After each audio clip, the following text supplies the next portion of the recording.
어느 주일날 목사님이 설교를 합니다. 여러분, 이스라엘 백성들이 바벨론에 끌려갔습니다. 포로로 끌려갔습니다. 불순종하여 포로로 끌려간 것입니다. 그랬더니 한 아이가 뒤에 앉아가지고 훌쩍훌쩍 울고 있는 거예요. 그래서 목사님이 설교하는데, 아유, 어른들은 가만히 있는데 뭔 애가 저렇게 은혜를 많이 받고 있나, 예배를 마치면 가서 물어봐야 되겠다 해가지고 설교를 마치고 내려갔어요. 예배를 마치고. 그 얘야, 너 아까 왜 그렇게 울었니? 그랬더니 또 애가 뭐 훌쩍훌쩍, 목사님 포로로 끌려갔어요. 아, 뽀로로가 아니고 포로로 끌려갔다고. 포로로가 왜 잘못했어요? 포로로 찾아줬어요. 얘야, 뽀로로가 아니고 포로로 끌려갔다고. 설교를 잘 들으시기 바랍니다. 비슷한 말이라도 잘못 받아들이에 따라서 큰 문제가 발생할 수가 있어요. 그 이스라엘 백성들은요, 그 포로로 많이 끌려갔어요. 그렇죠? 그들은 불순종해가지고 롯도 그 포로로 끌려갔었죠. 그 소돔성에 들어가지 말았어야 되는데 그 소돔성에 들어가가지고 포로로 끌려갑니다. 그 이제 포로로 끌려갔을 때에 그 아브라함을 통해서 이제 건짐을 받게 되고, 그러면 이제 소돔에 다시 들어가지 말아야 되는데 또 들어가요. 참 그래서 나중에는 소돔성이 멸망당할 때에 아무것도 못 건지고 빈 털터리가 돼가지고 나오게 될 수밖에 없었죠. 북이스라엘은 아수르에게 포로로 끌려갔습니다. 또 남유다는 바벨론에게 1차, 2차, 3차 3번에 걸쳐서 또 포로로 끌려가요. 유대인들은 예수님을 십자가에 못 박아 죽인 죄로 이제 전 세계에 이제 흩어져 버리고 포로로 끌려간 거죠, 전부 다.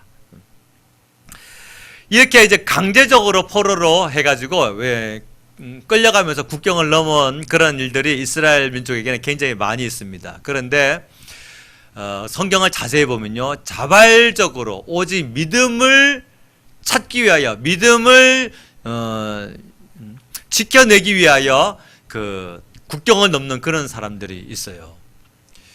원래 보통 사람들은 국경을 넘는다 하면은 여행 목적이거나 비즈니스 목적, 아니면 아예 거주지를 옮겨야 되겠다라는 목적으로 국경을 넘을 때는 재산이 거기서 보장이 돼야 되거나, 아니면 이 땅이 위험하여 안보가 나에게 안 될 때 그쪽에서는 안보가 나를 예비해 줄 수 있다 라고 하는 것과, 그 다음에 또는 내가 사랑하는 사람이 그 땅에 있다 할 때는 이게 세 가지 문제로는 크게 국경을 뛰어넘습니다. 담대하게 넘어가죠. 그렇지 않고서는요, 국경을 넘을 일이 거의 없습니다. 근데 성경을 자세히 보니까 오늘 본문에 국경을, 이 세 가지가 아니라 믿음을 위해서 국경을 넘는 사람들이 있어요. 믿음을 위해서. 그래서 오늘 설교는요, 믿음으로 국경을 넘은 사람들입니다. 그게 누군가 한번 보겠습니다. 첫 번째로 아브라함이 넘어갔어요. 아브라함이 7절 말씀입니다. 오늘 본문에 한번 보세요. 자, 7절 말씀을 같이 한번 합독하겠습니다. 시작. 하늘의 하나님 여호와께서 나를 내 아버지의 집과 내 고향 땅에서 떠나게 하시고 내게 말씀하시며 내게 맹세하여 이르시기를 이 땅을 내 씨에게 주리라 하셨으니 그가 그 사자를 너보다 앞서 보내실지라. 내가 거기서 내 아들을 위하여 아내를 택할지니라. 아멘. 하늘의 하나님 여호와께서 나를 내 아버지의 집과 내 고향 땅에서 떠나게 하시고, 이게 다 뭡니까? 국경을 넘게 하셨다라는 거예요. 그래서 아브라함이 국경을 넘었어요. 그 세계 4대 그 문명의 발상지가 있죠. 그 이집트 나일강을 중심으로 그 발달되어진 이집트 문명. 그 다음에 그 인도에 있는 그 인더스 강을 중심으로 발달한 그 인더스 문명. 그리고 중국의 황하, 우리는 배울 때 황하라고 배웠는데 요즘은 황허라 하더라고요. 그 황허강을 중심으로 발달된 황허 문명. 그리고 성경에 자주 나오는 그 지금의 이라크 땅이죠. 그 유브라데스 강과 티그리스 강, 이 두 강 사이에 발달한 그 메소포타미아 문명. 이게 이제 세계 4대 문명의 발상지입니다. 그 외에 저쪽 뭐 남미 쪽에 가면 뭐 잉카 문명, 마야 문명 이런 것도 있는데 그런 이제 좀 작은 문명이고, 세계 4대 문명 하면 이와 같이 이집트 문명, 황허 문명, 인더스 문명, 메소포타미아 문명이에요. 이 네 개의 문명 가운데 단연 최고의 문명은 어디 문명일까요? 메소포타미아 문명이에요. 메소포타미아 문명은요, 아브라함이 살던 시대 1000년 전에 이미 벌써 물리학과 또 수학과 건축학 이런 것들이 잘 발달된 그런 도시 문명을 가지고 있었어요. 그래서 이 아브라함이 살고 있던 그 갈대아라고 하는 이 마을은 바로 그 메소포타미아 문명의 그 중심가에 있었던 마을입니다. 그러니까 아브라함이 메소포타미아의 그 문명의 혜택을 이미 벌써 잘 누리며 살려는 그런 사람이었다는 것이죠. 메소포타미아라고 하는 말이 무슨 뜻이냐면 두 강 사이의 마을이라는 뜻을 가지고 있어요. 메소포타미아는 두 단어의 합성어입니다. 그래서 두 강줄기 사이에 있는 한 그 고장, 그 문명이다라는 뜻을 가지고 있는 것이 바로 메소포타미아입니다. 그 메소포타미아라고 하는 그 문명 가운데에 아브라함의 고향인 갈대아가 그 속에 있는 거예요. 그러니까 아브라함이 그 메소포타미아 문명의 혜택을 받아 누리며 살다가 어느 날 갑자기 하나님이 야 출발해라 짐 싸라 할 때에 이게 출발하기가 쉬웠을까요? 어려웠을까요? 굉장히 어려웠어요. 굉장히. 우리는 여기서 밤 12시가 되어도 전철이 다니고 전철 끊어지면 택시라도 있고 심야버스도 있고 기차도 있고 또 안 굶어 죽으라고 밤새도록 하는 편의점도 있고 얼마나 좋은 혜택이 많은지 모릅니다. 그런데 어느 날 갑자기 여러분에게 밤 7시만 되면 전기가 딱 끊어져 버리는 그 시골에 가서 살으라 하면 살 수 있겠어요? 사겠냔 말이에요. 그 메소포타미아 문명과 비교했을 때의 가나안 땅은요 그냥 부족 국가입니다. 그러니까 이 부족들이 조그만한 가족 그 씨족 사회를 이루어 가지고 살아가는 것이 바로 이 가나안 땅이었어요. 이 비교가 안 돼요. 문명의 그 발달로 말하면. 근데 아브라함이 그 이 가나안 땅에 75세에 출발해서 도착을 하죠. 그리고 75세부터 아브라함이 지금 이삭을 장가 보내는 그 나이가 140세입니다. 그러니까 65년이에요. 65년을 그 한 땅을 떠나지 않고 살았던 거예요. 그것은 그 땅이 좋아서 믿겠습니까? 좋아서가 아니라 하나님의 약속이 바로 그 땅에 있기 때문에 하나님께서 이 땅을 나에게 주셨다라는 믿음이 자기의 그 발걸음을 다시 메소포타미아로 가지 않게 하시고 붙들었단 말씀이에요. 이게 바로 뭡니까? 믿음으로 국경을 넘은 사람이고 믿음으로 65년 동안 그 땅을 살아낸 사람인 것이죠. 그 65년 동안에 아브라함이 별별 일을 다 겪었어요. 그렇죠? 어떤 일을 겪었습니까? 흉년도 크게 당해보고 마누라도 빼앗겨보고 그 마누라 빼앗겨보기를 한 번도 아니고 두 번이나 빼앗겨보고 그 다음에 전쟁도 해보고 그 소수 가지고 엄청난 국가를 형성하고 있는 그 북방민족들 그돌라오멜 왕이라고 하는 그 왕과 그 4개 나라 연합군을 쳐부숴 가지고 싸워서 이기기도 해보고 또 그 여자 종을 아내로 그 맞이해 가지고 씨바지로 받아 가지고 그 장남을 낳아 보기도 하고 그때는 그 장남이 결국은 복이 안 되고 하나님께서 그 종과 장남을 내쫓아라. 그 종의 아들은 장남이라도 너의 씨가 아니다 해가지고 결국 내쫓을 수밖에 없게 되어졌고 그 아브라함의 65년 인생 가운데 가나안 인생 가운데 최고의 하이라이트는 뭐냐면 그 당연 창세기 22장 내용이죠. 창세기 22장 내용은 바로 뭡니까? 차남이었던 아브라함의 몸에서는 어쨌든 둘째 아들이잖아요. 그렇죠? 둘째 아들이죠. 아브라함의 몸에서는 사라에게서는 이제 첫째 아들이지만 그 약속의 씨라고 믿었는데 하나님께서 짐승처럼 갖다 바치라 할 때에 이게 아브라함의 일생일대의 최고의 위기였고 최고의 시험거리였습니다. 그런데 아브라함이 그것을 시험에 빠지지 않고 믿음으로 이렇게 통과해내죠. 그냥 은혜로. 별별 일을 다 겪었어요. 이 65년 동안을. 그러면서 아브라함이 이 한 땅에 65년을 살면서 그 마음 가운데 형성된 것이 있어요. 그게 뭡니까? 이 땅은 하나님이 나에게 주신 땅이다. 내가 이것을 믿음으로 받아 누려야 된다. 그래서 이제 아들을 장가 보낼 때에 제일 먼저 그 아들의 그 며느리감을 선발하는 기준이 뭐예요? 예쁜 것도 아니고 유명한 것도 아니고 돈을 많이 모아놓는 것도 아니고 뭡니까? 자기와 똑같은 믿음의 며느리를 찾았습니다. 그래야 자기의 아들도 이 땅을 믿음으로 살아낼 수 있으니까. 아멘. 네. 아브라함의 그 후손들을 가리키는 용어가요, 세 가지가 있어요. 유대인, 이스라엘인, 히브리인.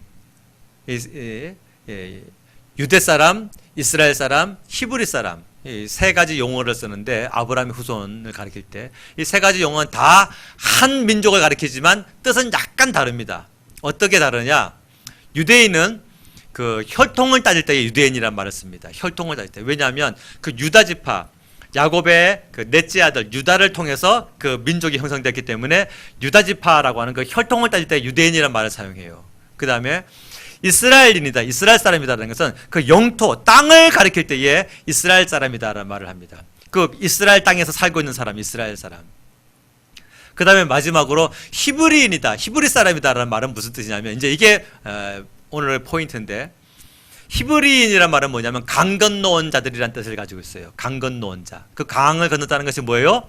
메소포타미아 문명에 있는 유브라데스 강과 티그리스 강, 거기서 아브라함이 살고 있는 그 갈대아 땅에서 그 약속의 땅 가나안 땅에 오려면 강 하나를 건너야 되는데, 그게 바로 뭐냐면 그 유브라데스 강입니다. 유브라데스 강을 건너야만 여기 가나안 땅에 올 수가 있어요. 그래서 아브라함의 후손을 가리킬 때에 히브리다라고 하는 말은 사실은 이게 원래는요 그 별명이었어요. 조롱하는 별명이었어요. 가나안 사람들이나 주변 사람들이 저 강 건너온 인간들, 저 강 건너온 놈들. 요즘은 우리가 그렇지 않지만 옛날에는 이게 별 감정 없이 들으십시오. 저 중국 사람들을 떼놈이라 그랬잖아요, 그렇죠? 떼놈. 또 저 일본 사람들은 외놈이라고 그랬고, 그렇죠? 외놈이라고. 쪽발이? 별 감정 없이 들으시기 바랍니다. 그것처럼 그런 식이에요. 히브리인이라고 말은 무슨 뜻이냐면 우리 본토인이 아니라 저 외지인들, 강 건너온 인간들, 그 뜻입니다. 그게 히브리인이에요. 근데 이제 그게 워낙 많은 세월 동안 그 민족을 형성하다 보니까 나중에 더 이상 조롱거리가 아니라 인정해주는 단어가 된 것이죠. 그 아브라함의 후손 중에 그 아브라함의 후손을 가리키는 용어 중에 히브리다라는 말은 뭐다? 유브라데스 강을 건너온 자다. 다시 말하면 국경을 넘어온 사람들이다, 그 뜻이에요. 국경을 넘어온 사람들. 아브라함이 국경을 넘어왔어요.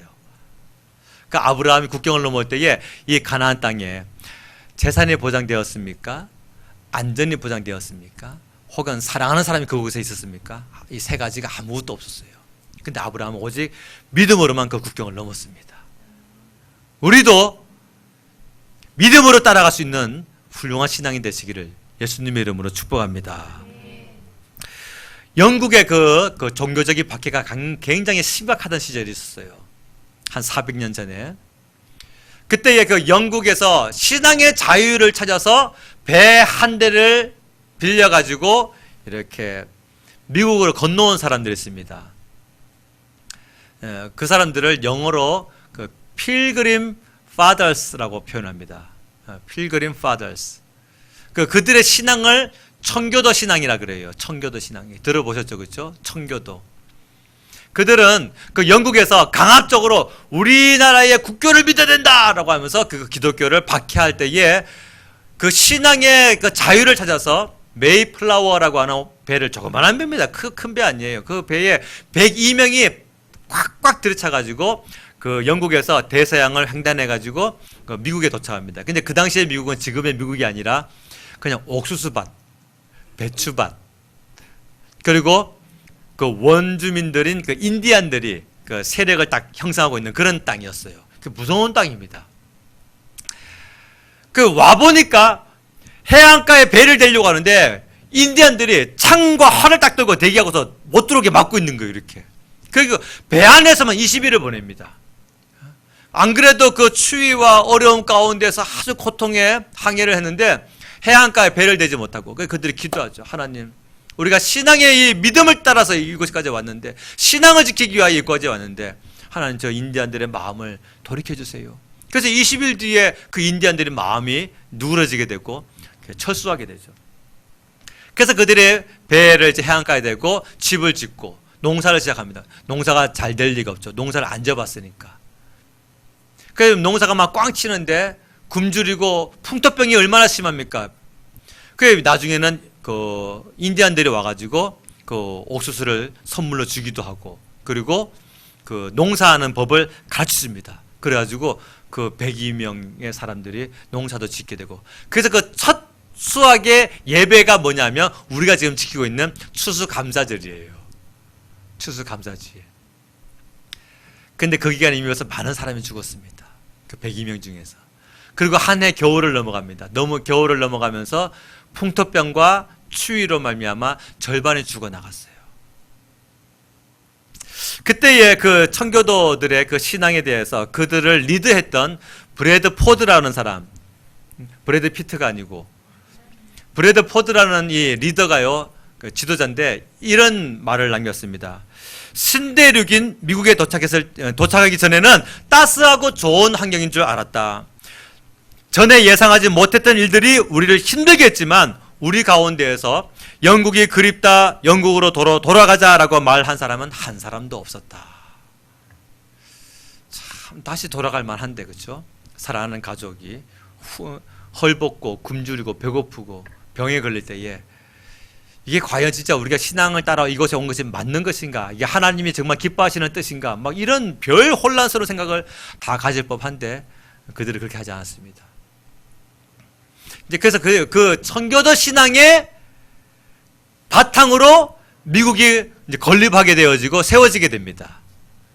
그래서 일대 대통령이 세워지게 되고, 그때부터 해서 미국은요 기독교 신앙으로 세워지게 되죠. 그게 이제 미국이 첫 기초가 뭐예요? 하나님을 믿는 그 믿음에 세워진 나라인 것입니다. 그 나라도 그 신앙을 잘 지켜야 되는 거예요. 장로교 선교사 27살 언더우드, 감리교 선교사 28살 아펜젤러, 이 두 사람이 그 미국의 선교사들인데 일본에 와가지고 일본에서 다시 배를 타고 우리나라 그 인천의 제물포항으로 같은 날 같은 배에 같이 들어옵니다. 부활주일날. 이유는 뭐냐면 누가 먼저 들어오면 먼저 들어온 것에 따라서 장로교가 뛰어나다, 감리교가 뛰어나다 서로 싸울까봐, 이게 다 하나님의 내러티브예요. 지금도 장로교가 세다, 감리교가 세다 얼마나 싸우냔 말이에요. 그래서 우리나라 최초의 장로교 선교사와 최초의 감리교 선교사가 한 배를 타고 같이 들어옵니다. 참 이게 얼마나 다행스러운지 몰라요. 근데 그 청년들 나이가 몇 살? 27, 28. 그들이 뭘 알겠어요? 그냥 가슴에 열정만 있는 거죠. 열정만. 뜨거운 젊은이의 그 피만 흐르고 있는 거죠. 근데 그 젊은 그 뜨거운 열정에 하나님이 뭘 부으신 거예요? 성령의 은혜를 부으셨어요. 그래가지고 저 미개인 같은, 그 당시에 우리 조선은요 미개 나라였어요. 미개인들이 사는 나라. 지금의 우리가 아프리카를 바라보는 것처럼 그 미국의 그 문명 사회에서 우리 조선을 바라볼 때는요 정말 가고 싶지 않은 그런 나라였습니다. 이건 여행지로도 안 되고 잠깐 들르고 싶지도 않은 곳이고, 그 흥선대원국의 세국정청으로 말미암아 얼마나 많은 사람들이 이 땅에서 죽어나갔습니까? 근데 그 언더우드와 아펜젤러가 함께 들어오게 되고, 그들뿐입니까? 지금도 그 양화대교 북단에 올라가면 그 외국인 선교사 묘지가 있습니다. 그 외국인 선교사 묘지에 500개의 무덤이 있어요, 여러분. 그들이 다 뭡니까? 믿음으로 국경을 넘어온 거예요. 우리나라의 재물이 보장되었습니까? 아니면 우리나라의 안보가 보장되었습니까? 우리나라에 사랑하는 사람이 기다리고 있습니까? 단지 하나님께서 자기들의 마음에 부어주신, 가야 된다라고 하는 그 믿음, 복음을 전해야 된다는 그 믿음, 그거 하나 가지고 이 땅에 온 거예요. 그 덕에 지금 우리 한국교회가 이렇게 은혜 가운데 살아가고 있는 것입니다. 네.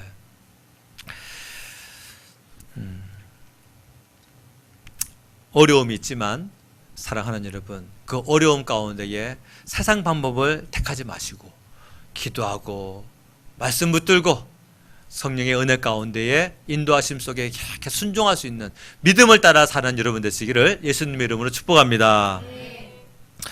이미 벌써 우리는 뭐예요? 국경을 넘어온 사람들이에요.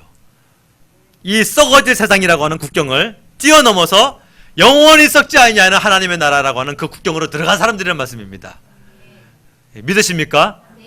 그러니까 우리는 이미 벌써 국경을 넘어간 사람들이에요.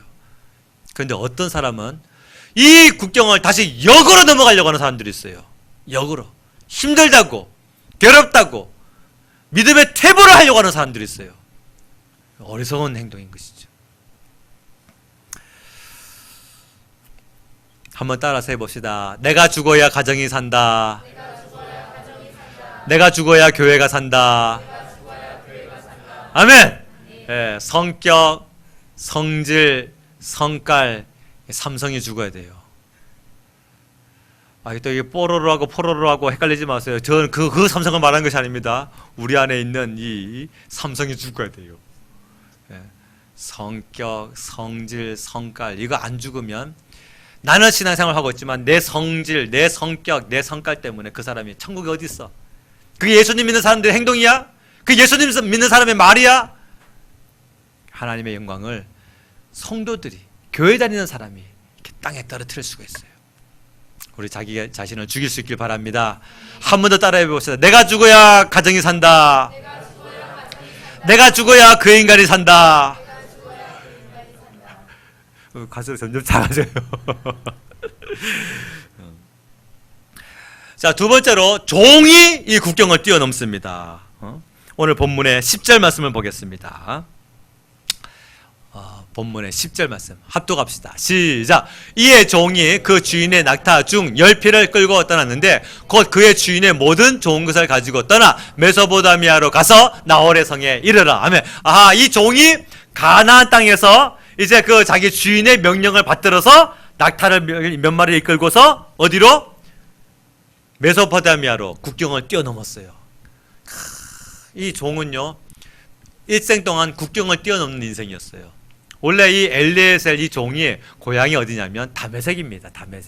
다메섹은 그 가나안 땅에서 그 동북 쪽에 꼭대기에 있는 그 아람 국가의 그 지금은 이거 수도죠. 다메섹. 그래서 그 다메섹 출신 그 엘리에셀이 아브라함과 함께 지금 가나안 땅에 와서 살고 있는 거예요. 그 아브라함과 함께 이 국경을 한번 뛰어넘었는데 또 아브라함과 함께 거기서 같이 살다가 지금 다시 메소포타미아로 국경을 뛰어넘는데 그 메소포타미아로 탈출하거나 도망친 것이 아니라 명령을 받들고 국경을 뛰어넘는 겁니다. 한국 사람이 그 미국 사람을 사랑하게 되면 미쿡 사람이 됩니다. 한 3년 만에 말이 바뀌어버리더라고요. 우리 미쿡에서는 미국 사람이 그 한국 사람을 사랑하게 되면요, 불고기를 좋아합니다. 사랑하면요, 그곳에 가게 되고, 사랑하게 되면 그곳의 문화에 나도 같이 이제 젖어들게 되죠, 그렇죠? 우리가 예수님을 사랑하면 예수님의 사람이 됩니다. 그 예수님의 그 말씀이 우리의 생활의 문화가 되어집니다. 그래서 우리의 말하는 스타일이나 내가 좋아하는 취미 생활에 예수님이 기뻐하시는 일들이 나타납니다. 그게 예수님을 사랑하는 사람의 특징이에요. 나는 예수님을 믿습니다라고 하는데 여전히 아직도 죄 가운데 이 악한 문화가, 세상의 타락한 문화가 내게서 나타나고 있다고 하는 것은 내가 예수님의 사람이 아직 덜 됐다는 뜻이에요. 종이 국경을 뛰어넘습니다. 애굽에 종살이하던 이스라엘 백성들이 430년 동안 그 바로의 압제 아래에서 종살이하던 이스라엘 백성들이 그 이제 국경을 뛰어넘었어요. 어떻게? 그 모세의 10대 기적에 그들이 이제 은혜를 받고 홍해라고 하는 그 국경을 뛰어넘죠. 그리고 그 광야를 40년 동안 살다가 다시 요단강이라고 하는 또 마지막 국경을 또 뛰어넘습니다. 그들이 이제 종에서 자유자로 국경을 뛰어넘은 거예요. 북한에서 국경을 뛰어넘습니다. 그래서 우리 남한에 들어옵니다. 그건 이제 그들은 이제 생명의 그 보장을 위해서 북한을 뛰어넘죠. 국경을 뛰어넘죠. 그런데 놀라운 것은요, 믿음을 위해서 북한을 뛰어넘은 사람이 있었어요. 우리 교회에 한 4, 5년 전에 그 탈북민 집사님이 간증하러 왔을 때 그 간증하신 그 집사님의 그 내용이 바로 그거였습니다. 자신이 북한에서부터 이미 벌써 한 전도자를 통해서 예수님을 영접하게 되고 거기서 11조 생활을 하고, 11조가 교회가 없잖아요. 11조를 어떻게 하냐면 그 형제님을 불러가지고 이 여자 집사님이 형제님 나 11조 하고 싶은데 어떻게 하면 되나? 그래가지고 이 형제가 교회가 없으니까 파실 데가 없잖아요. 시장에 가가지고 제일 굶주리고 가난한 사람 앞에 있으면 그 사람 앞에다가 이렇게 놓고 오면 그게 하나님께 드린 것이다 해가지고 집사님이 11조 생각 그렇게 한 거예요. 세상에 그 북한에 가난하고 헐벗은 사람이 얼마나 많아요. 거기다 그냥 놓고서 오면서 하나님께 11조 했습니다. 근데 그게 맞죠, 그렇죠? 마태복음 25장에 보면 지극히 작은 자 하나에게 한 것이 곧 내게 한 것이니라 그런 말씀이 있어요. 헐벗고 굶주린 영혼들에게. 그렇게 신앙생활을 하던 사람인데 신앙의 박해가 하도 심해가지고 자기 그 마을에 누구가 신앙생활하다 들켜가지고서 처형을 당하게 되고 그래가지고 신앙의 자유를 찾기 위하여서 그 북한의 그 종됐던 삶에서 탈출을 합니다. 왜냐하면 남한에는 신앙의 자유가 보장된다. 남한에는 우리 북한에는 교회가 하나도 없지만 뭐 있는 교회라고 해봤자 그 가짜 교회잖아요, 그렇죠? 가짜 교회잖아요. 거기 북한에 있는 교회는. 남한에는 하나님의 은혜로 말미암아 엄청난 큰 교회들이 많이 있다. 그래서 그 신앙의 자유를 찾아서 이분이 그 북한을 탈출합니다. 가족이 거기 남아 있는데. 그래가지고 제일 먼저 간 곳이 교회 이름을 대면 다 아니까 이름은 안 되고 강남에 있는 정말 제일 큰 대형 교회 두 곳을 간 거예요. 두 곳을. 근데 가서 예배를 드리는데 자기가 그 북한에서 만났던 그 하나님을 못 찾겠더라는 거예요. 그냥 너무너무 신사적인 말씀, 너무너무 그냥 교양적인 말씀. 자기가 그 환난과 고통 가운데서도 하나님을 붙들고 하나님을 의지하고 주님께 기도할 때에 하나님의 보호하심과 하나님의 기적을 체험했던 그 하나님이 남한에 와가지고 그 대형 교회에서 못 찾겠다라는 거예요. 그래가지고 이 집사님이 하는 말이 뭐였어요? 너무너무 자유롭고 안전은 보장되지만 하나님은 못 찾겠으니 내가 하나님을 찾기 위하여 도로 북한으로 가야 되나? 내 신앙의 그 뜨거운 열정을 위해서 내가 도로 북한으로 가야 되나? 이 고민하고 있을 즈음에 누구를 만나게 되죠. 그게 이제 우리가 부르는 이 땅의 황무함을 보소서, 그 부흥의 작곡자 고형원 전도사님을 만나게 되죠. 그리고 그분을 통해서 한 선교단체를 소개를 받게 되고 그 선교단체에 들어가가지고 이제 제주도에 가서 그가 훈련을 받으면서 다시 한번 그가 북한에서 듣던 그 하나님의 음성과 그 하나님의 은혜를 그곳에서 자기가 체험을 하게 됩니다.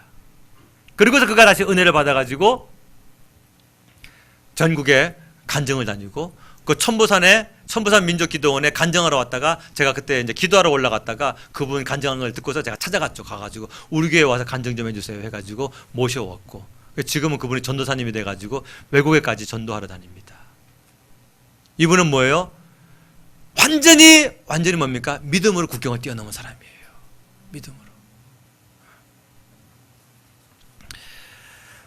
믿음으로 국경을 뛰어넘은 사람이 또 한 명 있습니다. 성경에 나오는 그게 누구냐? 바로 나오미의 며느리 룻입니다. 나오미가 누굽니까? 나오미는 그 엘리멜렉이라고 하는 그 남편의 아내예요, 그렇죠? 그들이 베들레헴에 살고 있었는데 그 룻기 1장에 보면 잘 나오죠. 엘리멜렉과 나오미 두 부부에게 말론과 기론이라고 하는 두 아들이 있었어요. 네 식구가 그 베들레헴의 흉년을 맞이해 가지고서 떠나지 말아야 되죠, 원래는. 왜냐하면 이 가나안 땅이 뭡니까? 하나님의 약속의 땅이에요. 그래서 거기서 기도하고 거기서 하나님을 붙들 때에 까마귀를 통해서 엘리야를 먹이신 하나님의 은혜가 그곳에 있지 않았겠냔 말이에요. 근데 이제 그 네 식구가 살기 위하여서 재물을 위하여서 국경을 뛰어넘습니다. 그래서 어디로 갑니까? 모압 땅으로 가죠. 그래서 그곳에서 성공했나요? 성공 못했어요. 다 죽고 맙니다. 아버지 엘리멜렉 죽었죠. 첫째 아들, 둘째 아들 말론과 기론 다 죽었죠. 근데 다 말론과 기론이 다행히 결혼을 하고 죽었네. 결혼을 하고 자식을 못 놓고 그냥 죽어버리고 말았어요. 세 부자가 다 죽어버린 거예요. 그 모압 땅에서. 그러니 이제 누구 남았습니까? 아내인 나오미와 그 다음에 며느리 룻과 오르바만 남았죠. 여자가 셋만 남은 거예요. 과부댁. 그래서 이 나오미가 야 며느리들아, 너희들은 이 모압 땅에 남아 있어라. 나는 이제 유대인이니까 나 내 고향 그 베들레헴에 가가지고 거기서 내가 죽을란다. 그러니까 너희들은 여기 그냥 남아라. 그래서 오르바는 남지만 그 룻은 따라오죠. 따라올 때에 나오미가 따라오지 말라 했더니 룻이 무슨 말을 하냐면 어머니의 하나님이 나의 하나님이 되고 이런 말을 합니다. 그게 뭐냐면 룻이 모압 땅이 자기 친정인데 친정을 버리고 시어머니를 따라서 베들레헴에 온다고 하는 것은 이 베들레헴에 재물이 보장됩니까? 안보가 보장됩니까? 사랑하는 사람이 그곳에 있습니까? 아무것도 없어요. 근데 이 여인이 어머니의 하나님이 나의 하나님이 되고 이 말은 뭡니까? 믿음을 따라 국경을 뛰어넘은 거예요. 그럴 때는 그 믿음을 보시고 하나님이 그 룻을 축복하시는데 누구를 만나게 하세요? 거기서 보아스라고 하는 훌륭한 사람을 만나게 되고 그 룻과 보아스 사이에서 오벳이 나오게 되고 오벳에게서 이새가 나오게 되고 이새에게서 다윗이 나오게 됩니다. 다시 말하면 다윗의 증조 할머니가 믿음을 따라 국경을 뛰어넘었던 그 룻이란 말이에요. 다시 말하면 룻은 하나님의 그 내러티브의 주인공이 된 것이죠. 오늘 이 본문에 나오는 엘리에셀 이 종도 믿음으로 국경을 또 뛰어넘습니다. 그래서 메소포타미아로 간 것은 뭡니까? 자기의 재산이나 자기의 안보나 자기가 사랑하는 사람이 그곳에 기다리고 있는 것이 아니라 단순히 그냥 그 가나안 땅에서 자기 주인의 명령에 내 주인님의 도련님의 만인 되실 분을 찾기 위하여 내가 믿음으로 또 뛰어넘는다 해가지고 그곳에 가가지고 찾기 시작하는 겁니다. 그 늙은 이 종 엘리에셀은 아브라함을 사랑했죠. 그래서 그 사랑하는 그 주인님인 아브라함을 통해서 하나님을 섬기는 것을 배우게 되고 또 하나님께 기도하는 것을 그가 배우게 됩니다. 그래서 이 종이요 하나님께 그 기도하기를 어떻게 기도합니까? 자, 12절 말씀을 한번 보도록 합시다. 12절을 합독하겠습니다. 시작. 그가 이르되 우리 주인 아브라함의 하나님 여호와여 원하건대 오늘 나에게 순조롭게 만나게 하사 내 주인 아브라함에게 은혜를 베푸시옵소서. 아멘. 그 현장에 도착해가지고 제일 먼저 뭘 했어요? 기도를 합니다. 사랑하는 여러분, 중요한 문제든 덜 중요한 문제든 항상 시작을 뭘로 해야 돼요? 기도로 하셔야 돼요. 기도로. 어떤 사람은 급하다고 다른 것부터 먼저 하는 사람이 있어요. 중요하기 때문에 기도는 다 끝나고 하려고 하는 사람도 있어요. 그건 뭡니까? 하나님이 자기 인생의 2순위인 것이죠. 2순위. 제일 먼저 기도한다는 것은 뭡니까? 자기 인생의 1순위는 하나님이시라는 것과 그 다음에 하나님은 자기를 찾는 자들에게 상 주시는 것임을 믿는 거예요. 그게 이제 첫 시작부터 기도를 하는 것이죠. 아멘. 이 늙은 종 엘리에셀이 단순히 그냥 부리는 종이 아니라 아브라함을 통해서 신앙을 배웠고 기도하는 법을 배웠어요. 우리의 자녀들이 부모님을 통해서요 뭘 배워야 됩니까? 기도하는 모습을 배워야 돼요. 우리 제자들이 선생님을 통해서 뭘 배워야 돼요? 기도하는 모습을 배워야 돼요. 기도하는 모습. 시키도 말고 예? 통성 기도, 막 눈물의 기도, 간구 기도, 자기가 실수했을 때는 막 회개 기도, 하나님의 사명을 감당할 수 있는 능력을 달라고 하는 막 그런 결단의 기도, 이런 기도를 배워야 됩니다. 이 일이 시작될 때에 이 엘리에셀은 기도했고 그 다음에 일이 잘 풀렸을 때에 이 사람은요 감사 기도를 합니다. 자, 오늘 본문의 26절부터 27절을 보겠습니다.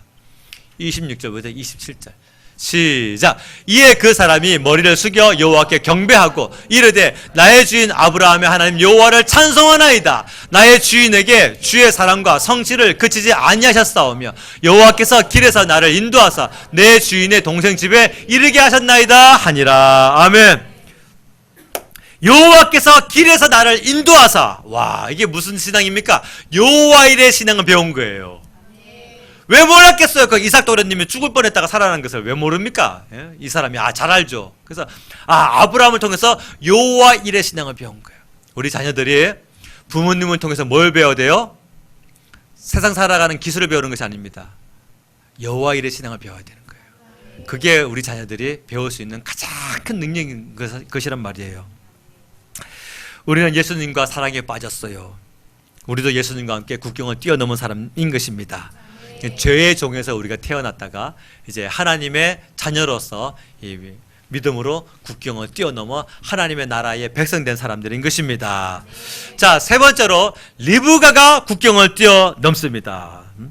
오늘 본문의 57절부터 58절 말씀 한번 보겠습니다.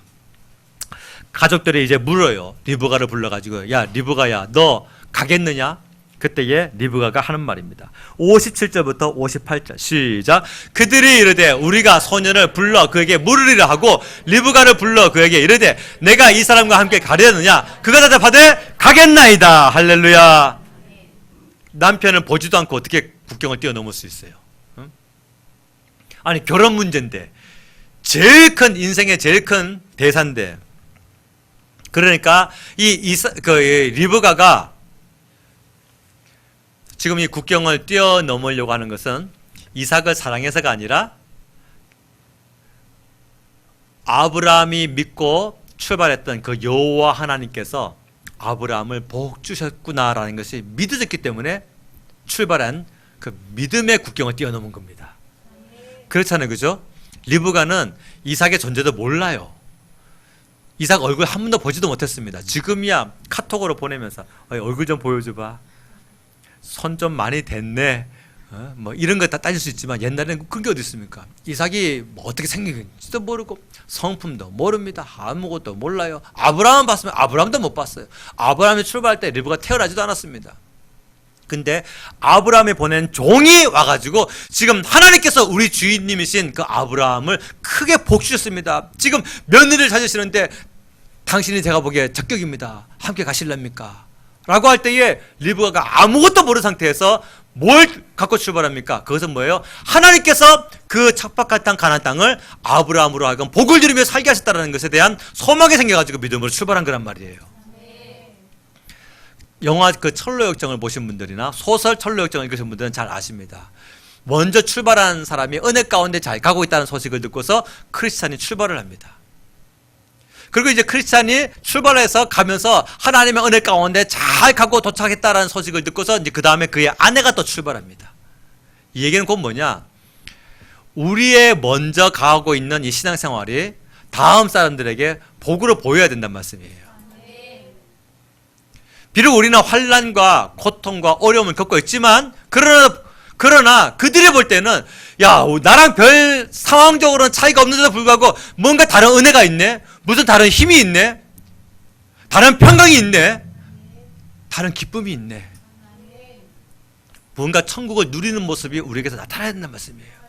그렇지 않고 힘들어. 하나님 섬기기가 너무 힘들어. 주일 지키기가 너무 힘들어. 신앙생활 하기가 너무너무 힘들어.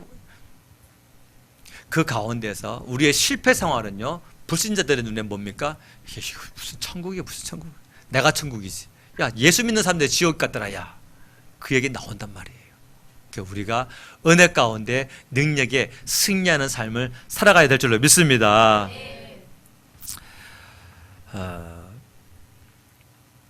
리브가가 이제 그 메소포타미아 문명, 그 좋은 살기 좋은 땅에서 아브라함처럼 똑같은 믿음만 가지고 이제 출발하게 되는데, 리브가가 좀 인기가 없는 아가씨였느냐? 그게 아니에요.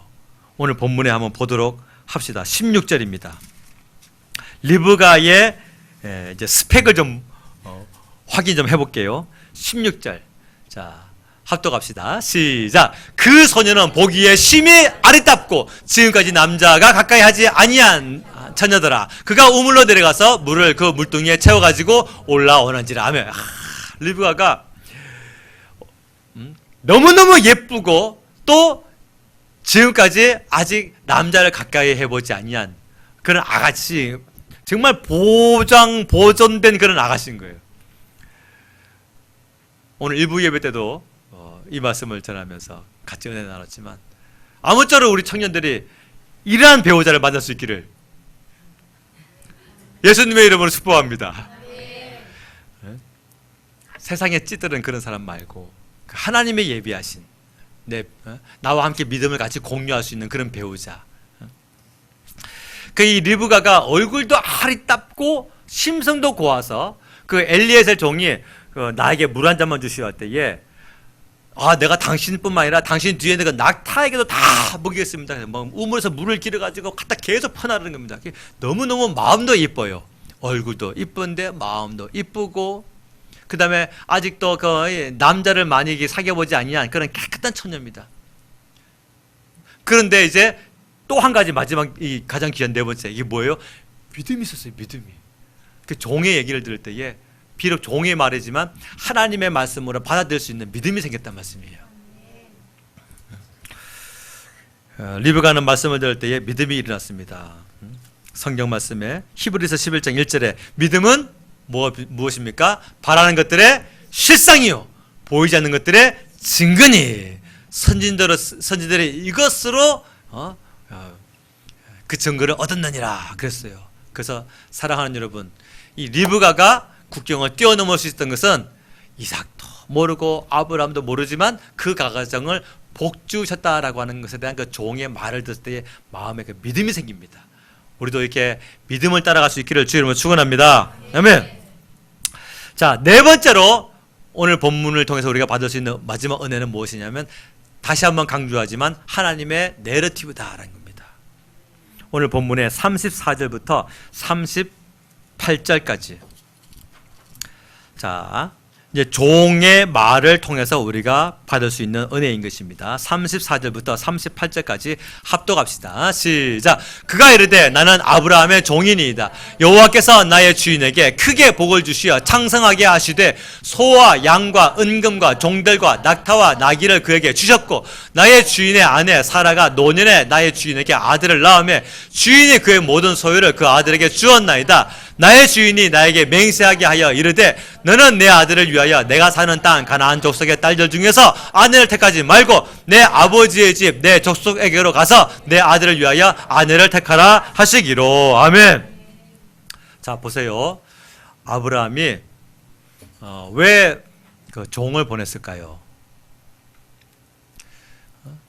그 아들의 그 며느리를 구하는 데 있어서 굉장히 까다로운 기준, 그게 뭐냐면 이제 난 믿음만 보겠다. 그러면 자기가 직접 확인해 보고 싶지 않았겠습니까? 아니면 자기가 몸이 불편하면 그 이삭을 보내든가.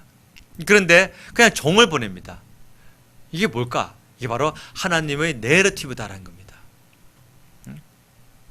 성경은 휴먼 스토리가 아니라 인간 살아가는 그런 이야기가 아니라 하나님의 철저한 계획과 하나님의 의도하심이 성경에 그대로 반영된 것이 하나님의 그 내러티브다, 그런 뜻입니다. 아멘. 자, 아브라함은요 창세기 12장에서 하나님의 그 내러티브의 주인공으로 부르심을 받죠. 그리고 지금까지 창세기가 쓰여질 때에 아브라함의 인생이 그렇게 기록된 것은 다 하나님의 그 내러티브 가운데 쓰여지게 된 것입니다. 그래서 하나님은 그 하나님의 그 내러티브의 주인공으로 아브라함을 부르시고, 그 다음에 중요한 것이 있어요. 주인공으로 부르셨을 뿐만 아니라 아브라함에게 그 하나님의 감동을 계속 주십니다. 그 주인공으로 오래 쓰임받을 수 있는 비결이 뭐예요? 하나님의 감동을 받을 때에 그대로 순종하는 거예요. 그렇다고 한다면 아브라함이 왜 종을 보냈을까? 이것은 하나님의 내러티브, 하나님의 감독이란 말입니다. 무엇을? 그 구약의 하나님의 사역과 신약의 하나님의 사역은 한 가지 공통점이 있는데, 그것이 무엇이냐면요, 하나님께서 그 종들을 통해서 역사하신다는 사실이에요. 애굽의 10대 기적재앙은 굉장히 중요한 사건입니다. 이걸 하나님이 직접 하실 수가 있어요. 근데 하나님이 직접 하지 아니하시고 그 사람에게 그걸 하게 하시죠. 이게 그가 겸손하지 않냐면, 내가 했어, 이 강물을 피로 만든 것은 내가 한 거야, 땅에 있는 티끌을 하늘로 뿌려가지고서 이가 되게 하고, 우박이 막 떨어지게 하고, 메뚜기 재앙이 막 나오고, 이게 내가 한 거야, 자기의 공로 내세울 수 있거든요. 근데 하나님께서 그 중에서 제일 겸손하고 자기가 부서진 사람 모세를 선택하죠. 그 주인공으로 부르실 뿐만 아니라 그에게 말씀하시고 감동을 주실 때에 모세가 그대로 따라합니다. 여호수아도 마찬가지죠. 가나안 땅을 점령할 때에 자기를 높이지 아니하고 하나님을 높입니다. 다윗이 통일 이스라엘 국가를 만드는데 자기를 높이지 아니하고 항상 나의 왕, 나의 하나님, 자기가 왕이에요, 신분으로는요. 근데 자기가 왕이라고 말하지 않고 하나님이 나의 왕입니다라고 고백을 하죠. 여러분, 모든 일을 하고 난 후에는 나는 그냥 종일 뿐입니다, 하나님이 내게 주셔서 감동 주셔서 내가 순종한 것일 뿐입니다. 그 하나님의 일은요, 하나님이 직접 하지 아니하시고 종을 통해서 하십니다. 그게 구약과 신약의 공통점이에요. 다시 말하면 이것을 한마디로 말하면 뭐예요? 하나님은 사람을 통해서 일하신다. 그 종을 통한 사역, 그렇죠? 종을 통한 그 하나님의 사역은 제일 하이라이트가 어디에서 나타났냐면 마태복음 22장에서 혼인잔치 비유입니다. 예수님께서 비유를 말씀하실 때에 한 주인이 그 혼인잔치를 배설하고서 그 종들을 보내죠. 그 종들을 보내가지고 그 초청 받은 사람들 빨리 오라고 합니다. 그때 어떤 사람이 그러죠. 나는 소를 샀으니까 못 갑니다. 나는 밭을 샀으니까 못 갑니다. 나는 결혼해가지고 못 갑니다.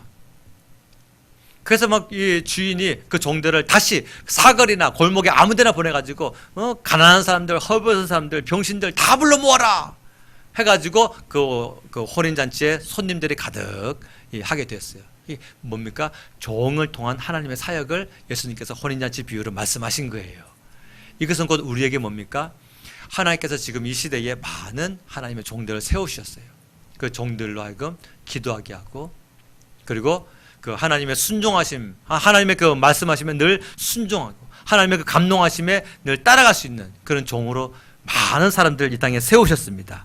그래서 우리가 하나님의 말씀을 들을 때에 마음을 강팍하게 하지 말아야 될 이유가 바로 거기에 있는 거예요. 왜냐? 하나님은 사람을 통해서 일하시기 때문에, 하나님은 그 종을 세우신 종을 통해서 일하시기 때문에. 믿으십니까? 우리도 모두가 다 그 하나님의 그 내러티브의 주인공으로 부르심 받은 사람들입니다. 그런데 주인공으로 이제 부르심을 받았는데 주인공으로 오래 쓰임 받는 사람이 있고 오래 쓰임 받지 못하는 사람이 있어요. 그 차이가 무엇입니까? 그 하나님의 감동하심에 순종하느냐 순종하지 못하느냐, 그 차이예요. 순종으로 그것이 결정되어집니다. 누구든지 가능합니다. 성령의 감동을 거부하지 않고 순종하면요, 누구든지 하나님의 그 내러티브의 주인공으로 오래오래 쓰임받을 수 있는 것입니다. 자기의 부족함은요, 하나님께 문제가 될까요, 안 될까요?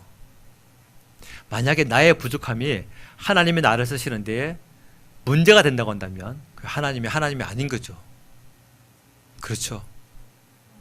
결국은 내가 부족해서 나는 못합니다라고 하는 것은 그가 하나님을 의지한다는 뜻입니까? 의지 안 한다는 뜻입니까?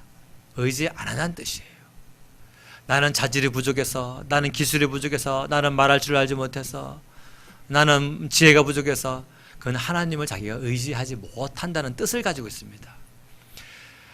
하나님은 나를 하나님의 내러티브의 주인공으로 부르셨습니다. 우리의 부족함은 하나님께 아무런 문제가 안 돼요. 그냥 나를 드리면 하나님이 나를 쓰십니다. 만약에 나의 부족함이 하나님이 나를 쓰시는데 걸림돌이 된다고 한다면 하나님은 나를 고쳐서라도 사용하십니다. 그 중요한 것은 나를 드리기만 하면 하나님이 쓰신다는 사실이에요. 말씀을 맺습니다. 우리는 국경을 넘은 사람들이에요.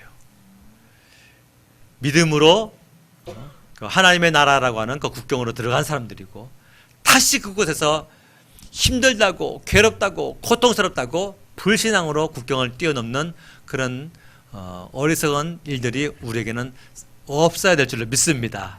뿐만 아니라 우리가 하나님을 믿는 이 신앙으로 말미암아 승리 생활하는 이 모습이 다른 사람들의 눈에 발견되어지고 보여지게 되고, 우리의 그 은혜스러운 그 삶이 우리의 얼굴과 우리의 말과 우리의 행실을 통해서 전파되어질 때에 그들도 함께 은혜 받고서 같이 리브가처럼, 엘리에서처럼, 또 모압 여인 룻처럼 함께 믿음의 같이 국경을 뛰어넘는 좋은 일들이 우리의 가정과 우리 일가 친척과 우리 서울 좋은교회를 통해서 이 지역 사회에 나타나게 되어질 줄로 믿습니다. 기도하겠습니다. 함께 통성으로 기도할 때에 하나님은 그 사람을 국경을 뛰어넘는 사람으로 부르십니다. 그 하나님이 뛰어넘게 하시는 국경은 무엇이냐면 바로 믿음입니다.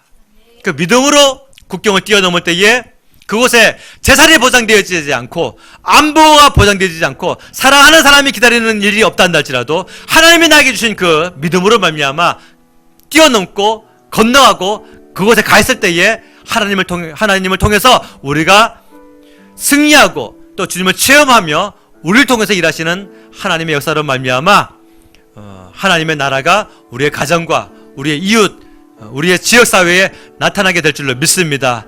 주님, 내가 주님의 이와 같은 주인공으로 쓰임받기를 원하는데 내 힘으로는 부족하오나 하나님의 그 나에게 감동 주시는데 순종하고도 한다면 우리 성령 하나님께서 내 안에 역사하셔서 그 주님의 능력으로 하나님의 일을 하는 자가 되게 하실 줄로 믿습니다. 그 은혜와 능력을 오늘 이 시간에 나의 마음 가운데, 나의 심령 가운데 부어주옵소서, 가득 채워주시옵소서. 우리 주여 세 이름으로 도저 기도하겠습니다. 주여, 주여, 주여.